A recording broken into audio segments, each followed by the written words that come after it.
In this video, I will be analyzing the swings of two 12-year-old kids. Player A in this video is a first-year baseball player and has never had more than Little League coaching, where he did not receive any corrections. This means he has spent a year of taking the same swing and creating bad habits that were never fixed. These swings were taken at the conclusion of the fall Little League season after weeks of downtime. This player's only exposure to baseball is during the Little League baseball season, meaning he is not trained in the off-season. Player B has been playing baseball since he was 6 years old. He plays both Little League baseball, where he is an all-star, as well as AAU baseball, which offers a higher level of talent and competition. This player is someone that I've coached before and has had many years of professional instruction both during the season as well as in the off-season. The swings in this video were taken in the middle of the fall Little League season. When looking at a swing, there are 4 phases that you need to look at: the stance, the load, the force production, and the follow-through. I will be talking about many intricate movements in the swing, and it is important to note that this will be a breakdown of a right-handed hitter. This video can still be applicable for left-handed hitters, however some of the instructions will be opposite. First, we will look at the stance phase. Here the batter will be in the batter's box awaiting a pitch. There are not typically many drastic changes that need to be corrected in this phase due to the fact that there is no singular way to set up. These two hitters are actually set up very similarly from the waist up. Both hitters are cervically rotated so that their head and eyes are facing the pitcher. Their hands are together, with their left hand holding the bat slightly above the knob of the bat, with their right hand above the left.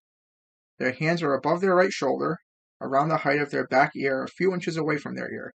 Their right elbows are flexed, facing opposite the thrower, while their left elbow is also flexed but comfortable. The lower half is set up a little different. Their legs are spaced shoulder length apart, however player A is flat-footed and in a very upright position, while player B is in plantar flexion on the balls of his feet and has flexion in his knees, putting him in a more stable position and a stronger base of support. This makes player B better prepared to transition into the load phase.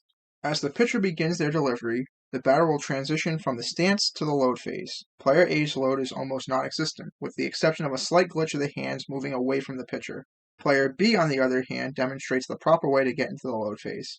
He starts by elevating his left foot off the ground and shifts his center of gravity towards his right leg and gets his hands in a good hitting position. You can see his right shoulder will slightly externally rotate, while the front shoulder will slightly internally rotate. His left hand is supinated and his right hand is pronated so that the knob of the bat is pointing towards the catcher's feet. This creates an elastic band effect that creates maximum force that player A is missing. Player A needs to rotate his shoulders and hips away from the pitcher, shift his weight back, and get his hands in a better position in order to match the movement and produce the force that player B will be able to generate. Player A remains flat-footed with now slight flexion in his knees. Player B's right leg is flexed and ankle is in slight plantar flexion, while the left leg is slightly elevated and slightly flexed off the ground, while the ankle is also in plantar flexion. Player B is now ready for the force production phase. Player B lands on his front foot while transferring his weight forward and back to a central point.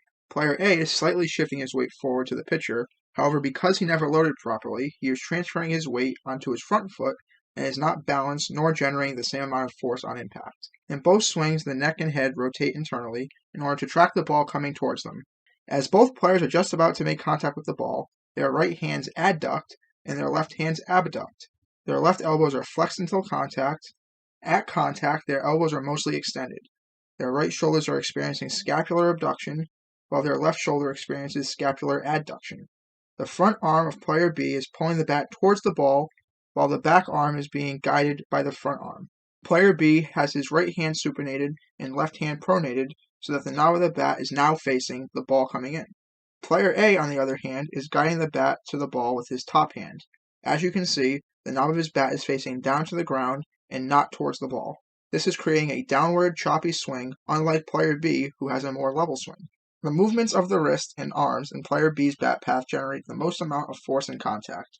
The lower half of the body of the force production phase is where most of the force is generated, while also maintaining a stable and balanced position. The majority of the force comes from an extreme external to internal rotation of the hips, which player B demonstrates. Player A, however, is fighting his upper half to avoid rotation of the hips. You can see on this still that player B has his hips and shoulders square to the pitcher, while player A has his hips more square to the plate.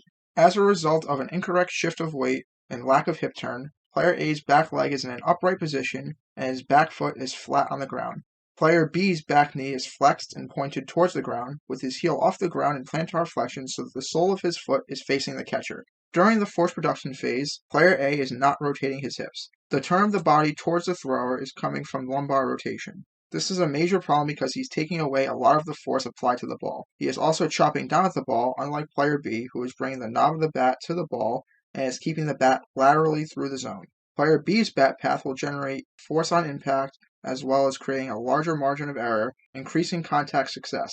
Player A is only relying on hand-eye coordination and will likely hit the ball into the ground if at all. After contact is made, the players transition into their follow-through.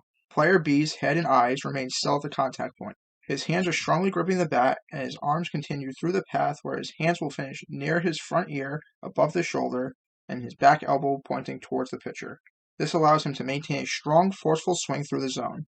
His hips and legs remain in the same position as they were in the previous stage. Many of the errors in player A's follow-through are a direct result from errors made in the previous stages. This will mainly be seen in his bat path. Because he has a downward choppy swing, his follow-through is following an incorrect bat path. His hands are finishing under his shoulders near his hip. Throughout the 4 phases, player A had many mechanical flaws. The lack of a load in hip turn and an incorrect bat path is causing him to lose a lot of force. This is why, despite having a smaller build, player A's mechanically sound swing allows him to generate more force.